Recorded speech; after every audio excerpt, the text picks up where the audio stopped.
Hey guys, what's going on? This is Jordan Miller. I'm the owner and founder of Breathe Heavy, and in this video, I'm going to talk about the implosion of the Free Britney movement and where we can go from here. But before we dive into the video, let's play that intro.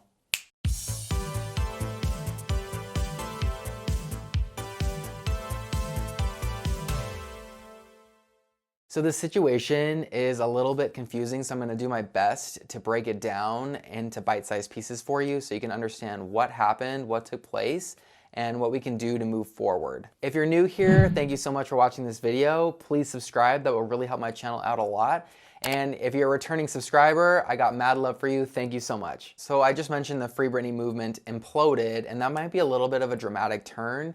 But ever since this situation went down, I've been feeling some lingering feelings of sadness and disappointment and just kind of fired up to want to explain what happened and offer my 2 cents.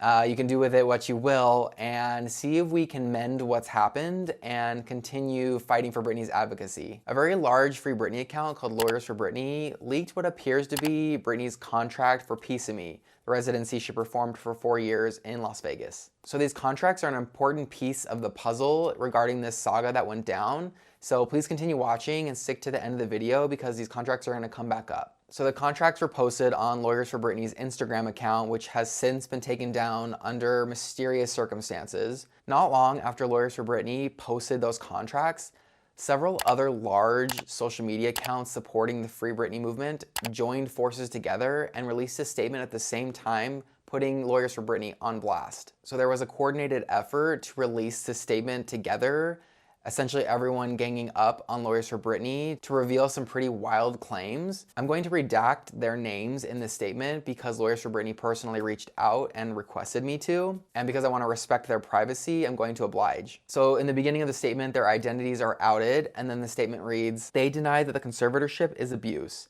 They unlawfully attended the court hearing on July 22nd, 2020.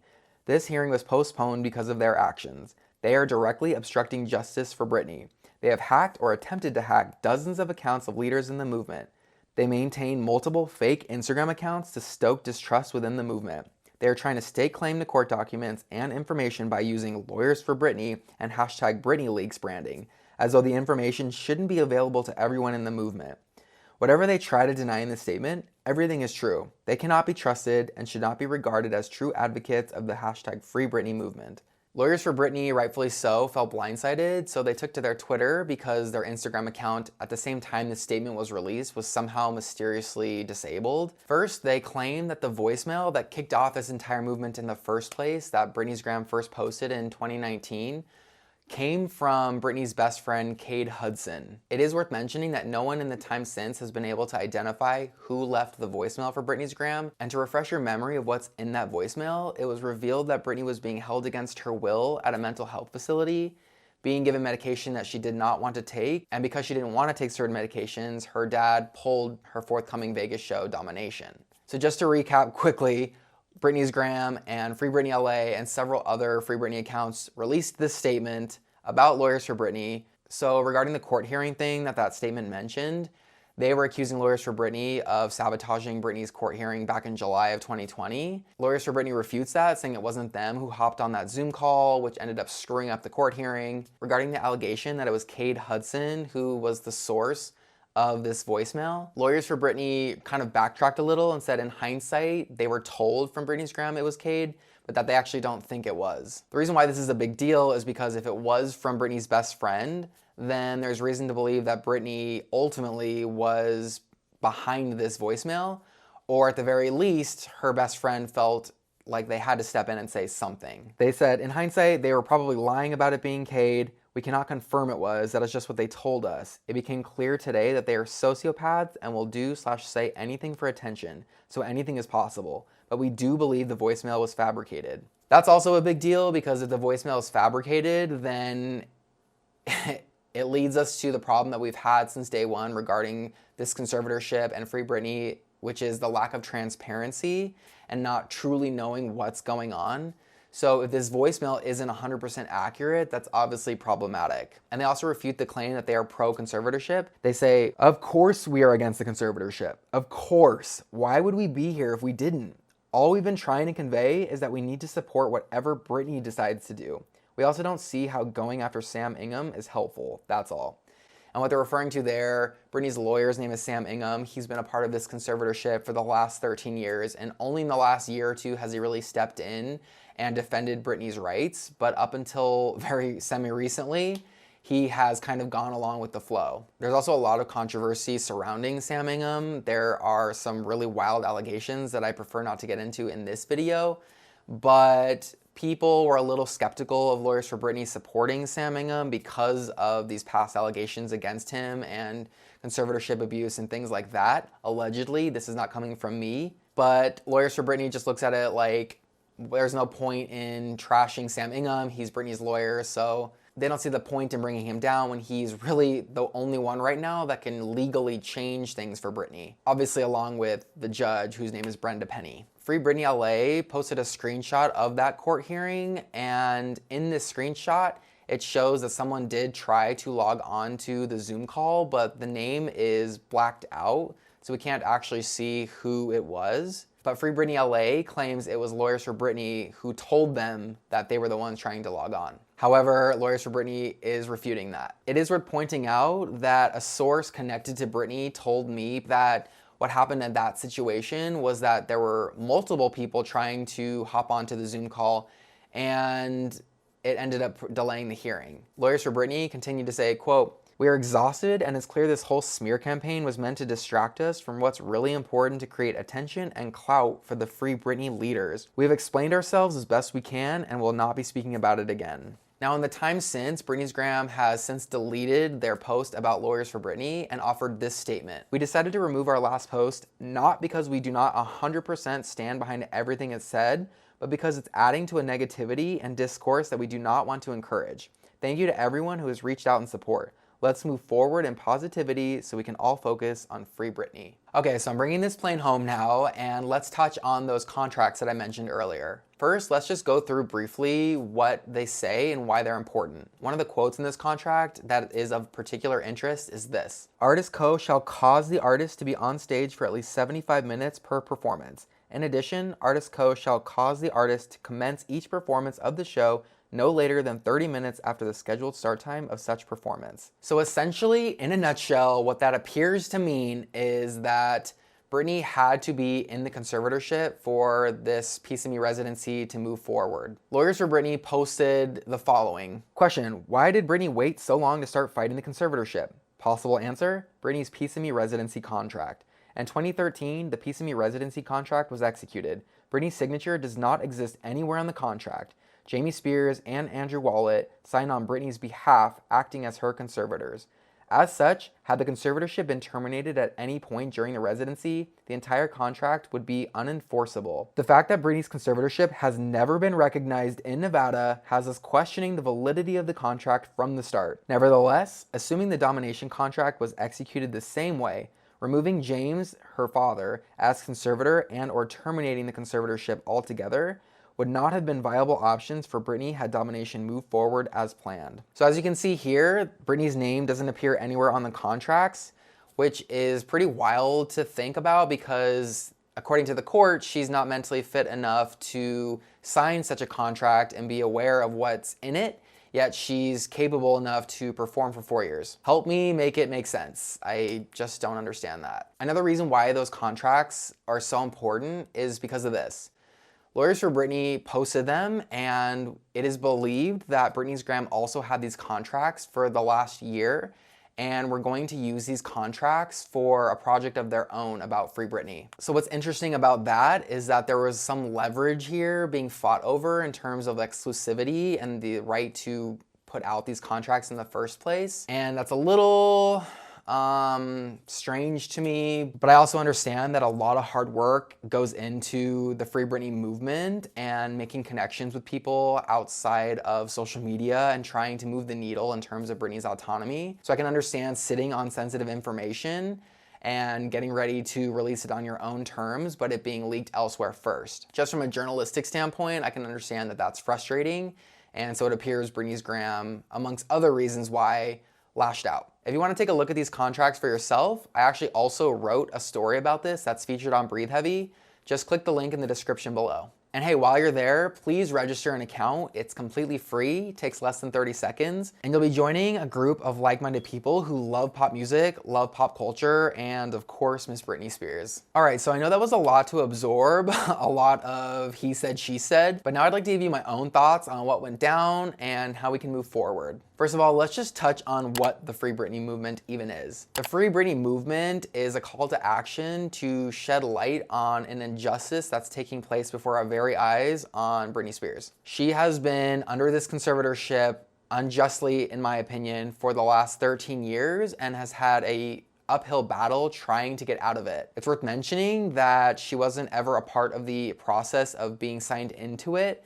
It was done actually out from under her. And even though she's tried to fight it, it's been to no avail. So it makes a lot of sense why she has a lot of ups and downs, and perhaps even recently, because you can imagine that once you complete certain things, a tour or an album, there's a light at the end of the tunnel that you prove to the court system that you are capable to be able to do these things, and then it gets extended again. The Free Britney movement has gained so much momentum over the last couple years because we've all united together to help Britney. And fans are doing this because it is believed that Britney is unable to speak for herself or is unable to somehow express that she wants to get out of it in an explicit way. A lot of times people just wonder, well, why doesn't she just go on her Instagram account and just say she wants to get out of it? Why is she not more upfront about it? And even to this day, we can't even confirm that Britney is actually indeed personally the one posting her own content on Instagram. It is believed that a lot of that is filtered through business people. So at the end of the day, if she wants to say something, she's not even able to do so. So now that that's out of the way, here are my initial thoughts on what went down regarding the fandom. I'd like to preface this by saying that I've actually reached out to almost all of the parties mentioned in this video to try to get an understanding from their perspective of what happened. And what's so interesting is that I was met with a lot of resistance in terms of wanting to resolve this with one another. So that to me is what's the most troubling about all this, is that there's this idea that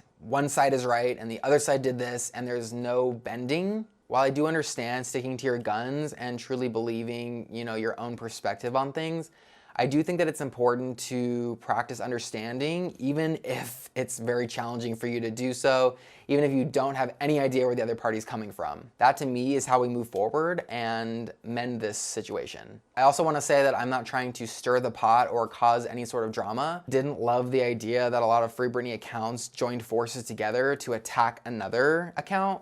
I've been on the other end of that, where a bunch of places were coming at me. And at the end of the day, we're people and nobody wants to be feeling like they're being attacked. I think this whole situation could have been avoided had all the parties involved communicated behind the scenes. But from what I gathered from talking to everybody, it sounds like there was tension brewing for the last year or so, and it mounted into this explosive situation. And I do find it interesting that none of the Free Britney groups approached me at any point to be a part of that statement.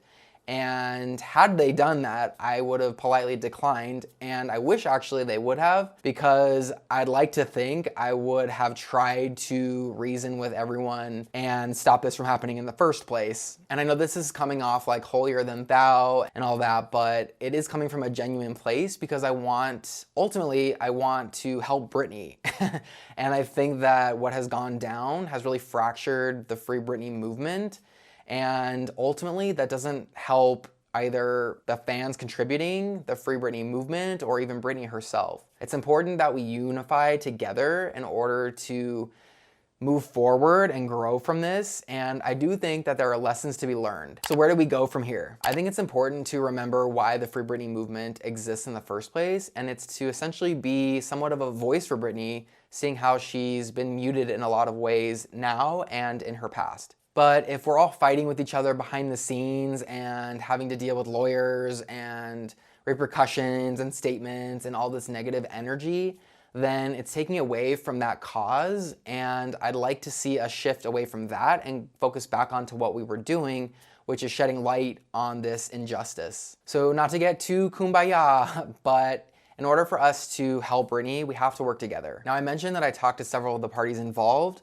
Lawyers for Britney didn't want to be quoted, but they did tell me that they tried to reach out to Britney's gram, but did not hear anything back. They also mentioned that the post went up with zero warning, and still to this day, they don't have an explanation as to why that happened. I spoke with Kevin from Free Britney LA and asked for a statement, and he referred me to a tweet that he posted, which says this, quote, "I am 100% in this for Britney Spears. I stand by the statement, and I would like to take accountability for the poor execution and apologize for the hurt and confusion I caused. It's time to move forward and focus on the fight to free Britney and end conservatorship abuse." I also spoke with Britney's gram, and they gave me this statement, quote, "We stand behind our reporting, and none of the claims made against us are based in reality. We have been made aware of these individuals targeting us in private group chats for some time." They're referring to Lawyers for Britney. "So recently, when others came to us and said they had similar experiences, and we conferred on information about them hacking the July court call, we decided to join them in making a statement. We regret the way in which we came forward, but seeing the reaction and lengths these people are willing to go to, we have zero interest in engaging any further." So there you have it. Ultimately, you have to decide what you believe, who you believe, but I just like to ask all the parties involved to take a step back and be at least open to communicating with one another without any lawyers or anything like that. Hey guys, sorry to interrupt the video. I just wanted to add one more thing in that I realized as I was editing, that I want to make it clear that I have the utmost respect for Britney's gram and Free Britney LA and Lawyers for Britney and all the other Free Britney advocacy accounts. Just to add a little more perspective, I've actually been in communication with Britney's gram in particular for several years now, and I've always had a great relationship with them. So for me putting this video out, I'm putting that relationship at risk, and I'm aware of that. So hopefully I don't come across too judgmental or too harsh. This video really does come from a good place, and I just want us all to get along. So anyway, love you guys, and back to the video.